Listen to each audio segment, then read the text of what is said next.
And হচ্ছে obviously তোমরা এগুলো প্র্যাকটিস করবা ক্যালকুলেটরের মাধ্যমে। যত বেশি প্র্যাকটিস করবা তত বেশি এফিসিয়েন্সি হবে, তত বেশি তোমার ফ্লুয়েন্সি আসবে ক্যালকুলেটরে, বুঝছো? তো তুমি দেখে এসে এমন হবে যে না দেখে টাইপ করতে পারতেছো। অনেক হয় না যে আমরা কম্পিউটারের কিবোর্ড যে টাইপ করি, ম্যাক্সিমামই না দেখি টাইপ করি। এটা কিভাবে হয়? প্র্যাকটিসের জন্য। তো তুমিও প্র্যাকটিস করো, ক্যালকুলেটর দেখবা যে তোমার ব্রেন যেই সময় থিঙ্ক করে ওই সময় তোমার ক্যালকুলেটর সাবকনশিয়াস মাইন্ডে চলতেছে। সো ওইটা কিন্তু দরকার। ওইটা প্রত্যেকটা অ্যাডমিশন টেস্ট, লাইক হচ্ছে ইঞ্জিনিয়ারিং যে অ্যাডমিশন টেস্টের এমসিকিউ গুলো দেওয়া লাগে, এমসিকিউ বলো সিকিউ বলো, ওইখানে এগুলো মাস্ট। কারণ হচ্ছে তোমাকে আমি বলে দিই একটু একটা কথা, দেখো বুয়েটে আমরা যে অ্যাডমিশন দেই, ঠিক আছে, 3 মিনিটে তোমাকে এরকম একটা কোশ্চেন দেওয়া হয়।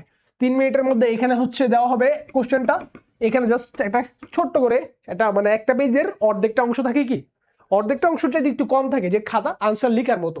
এখন ভাইয়া তুমি যদি একটা কোশ্চেন পড়তে তোমার লাগবে এখানে মিনিমাম 30 থেকে 40 সেকেন্ড লাগে, বুঝছো? কোশ্চেনটা পড়ে বুঝতে যে কি চাইছে, কি কি দেওয়া আছে, ডাটা ইনপুট আউটপুট, এই জিনিসগুলা।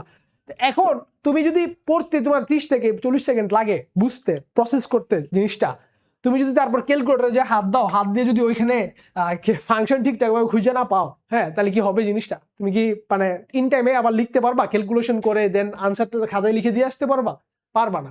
সো তোমার এখানে যেটা করতে হবে, এক হচ্ছে সিনারিও, প্রচুর প্র্যাকটিস করতে হবে। প্র্যাকটিসের কোনো বিকল্প নাই ভাইয়া।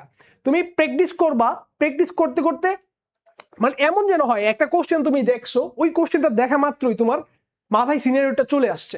লাইক আমরা একটা ম্যাথ করি না যে আদি ব্যাগে এত ব্যাগে একটা হরিণ দৌড়ানো শুরু করলো আর একটা বাঘ দৌড়ানো শুরু করলো, কত সময় পরে এরা যে দৌড়বে, এটা সিনারিওটা কি যে নির্দিষ্ট সময় পরে যে দৌড়বে, এরকম কনসেপ্ট আমাদের মাথায় আছে, দিলে করে ফেলতে পারবো।